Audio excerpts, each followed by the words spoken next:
Hello students, Sayan tuition centre YouTube চ্যানেলে তোমাদের স্বাগত জানাচ্ছি।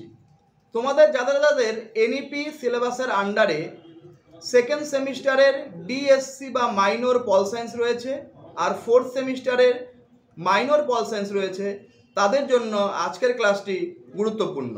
আমি আজকে কোনো প্রশ্ন নিয়ে আলোচনা করব না, সাজেশন নিয়ে আলোচনা করব।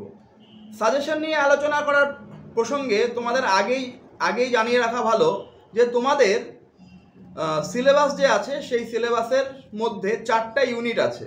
সেই 4টা ইউনিটে আমি 10 নম্বর, 6 নম্বর আর 3 নম্বর প্রশ্ন ইউনিট ভিত্তিক আলোচনা করব। তো প্রথম ইউনিট থেকে 10 নম্বরের যে প্রশ্নটা ইম্পর্টেন্ট, ভারতের গণপরিষদের গঠন এবং কার্যাবলী, আর 2 নম্বর ভারতের সংবিধানের প্রধান প্রধান বৈশিষ্ট্য। প্রথম ইউনিট থেকে এই দুটো প্রশ্ন পড়ে গেলেই তোমাদের কিন্তু পরীক্ষায় কমন পড়ে যাবে। 6 নম্বরের প্রশ্ন বলছি প্রথম ইউনিট থেকে, ভারতীয় সংবিধানের প্রস্তাবনা সংক্ষেপে আলোচনা করো। আর 3 নম্বরের প্রশ্ন প্রথম ইউনিট থেকে, গণপরিষদের উদ্দেশ্য। প্রথম ইউনিট থেকে এই দুটো 10 নম্বরের প্রশ্ন, একটা 6 নম্বরের প্রশ্ন আর একটা 3 নম্বরের প্রশ্ন সাজেশন দেওয়া হলো। এবার ইউনিট টু থেকে 1 নম্বরে যদি 10 নম্বরের প্রশ্ন আলোচনা করছি, সংবিধানে নির্দেশিত নির্দেশমূলক নীতি আলোচনা করো।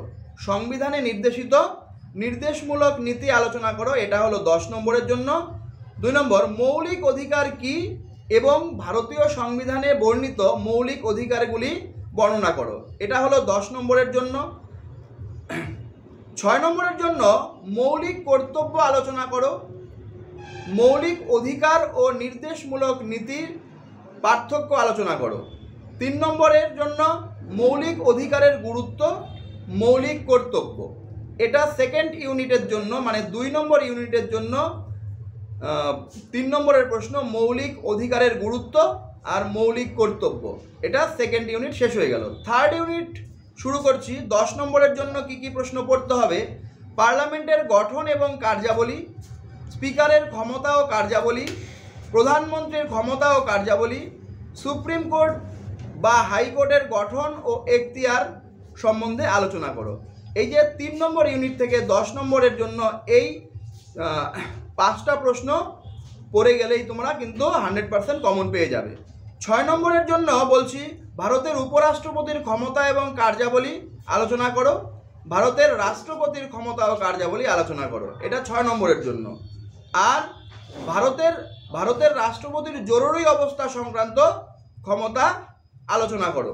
তো ইউনিট 3 থেকে 6 নম্বরের জন্য 3টা প্রশ্ন পড়লেই কিন্তু তোমাদের পরীক্ষায় কমন পড়ে যাবে।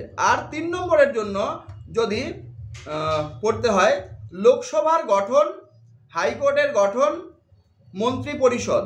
3 নম্বর ইউনিট থেকে 3 নম্বরের জন্য লোকসভার গঠন, হাইকোর্টের গঠন এবং মন্ত্রী পরিষদ।